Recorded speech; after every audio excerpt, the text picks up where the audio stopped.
Hello everyone, মই Gitashree PCOD বা PCOS এই টপিকটো কভাৰ কৰি আমি ইতিমধ্যে বহুত কেইটা ভিডিঅ' প্ৰস্তুত কৰিলো। আজিৰ ভিডিঅ'টো আমাৰ শেষৰটো ভিডিঅ' হ'ব।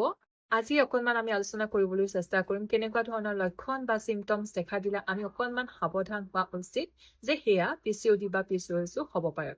তেন্তে আহক আমি এই লক্ষণসমূহ আলোচনা কৰোঁ। প্ৰথম খুব কমন লক্ষণটোৱেই হৈছে irregular periods, long period cycle, unpredictable absent periods যদি হয় তেতিয়াহ'লে সেয়া PCOD বা PCOS হ'ব পাৰে। ধৰক আপোনাৰ মাহেকীয়া সময়মতে নহয় আৰু মাহেকীয়া হোৱাৰ যিটো চাইকেল আছে সেই চাইকেলটো ধৰক আপোনাৰ খুব বেছি দীঘলীয়া হয়। এই ক্ষেত্ৰত আপুনি অকণমান ডক্টৰৰ কাষ চপা উচিত।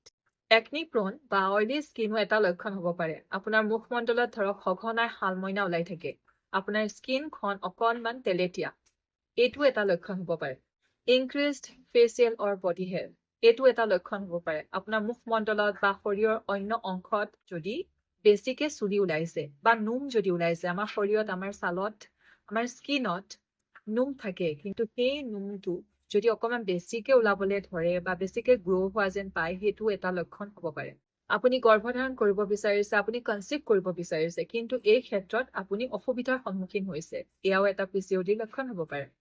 ৱেইট খুব সঘনাই চেঞ্জ হৈছে, ৱেইট মেনেজমেণ্টত আপোনাৰ প্ৰব্লেম হৈছে, হয়তো আপুনি বেছিকে ক্ষীণাই গৈছে, হয়তো আপুনি বেছিকে শকত হৈ গৈছে, এইটো এটা কিন্তু PCOD লক্ষণ হ'ব পাৰে।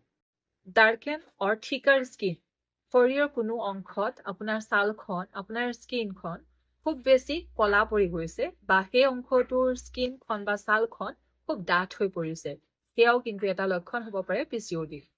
ধৰক নেকৰ বেক চাইডে আমাৰ আণ্ডাৰ আৰ্মছত স্কিনবিলাক যদি আপোনাৰ কলা পৰি গৈছে, ডাৰ্কেন হৈ গৈছে বা যদি সেই স্কিনটো যদি অকণমান টান হৈ গৈছে, ডাঠ হৈ গৈছে, সেয়াও কিন্তু PCOD লক্ষণ হ'ব পাৰে।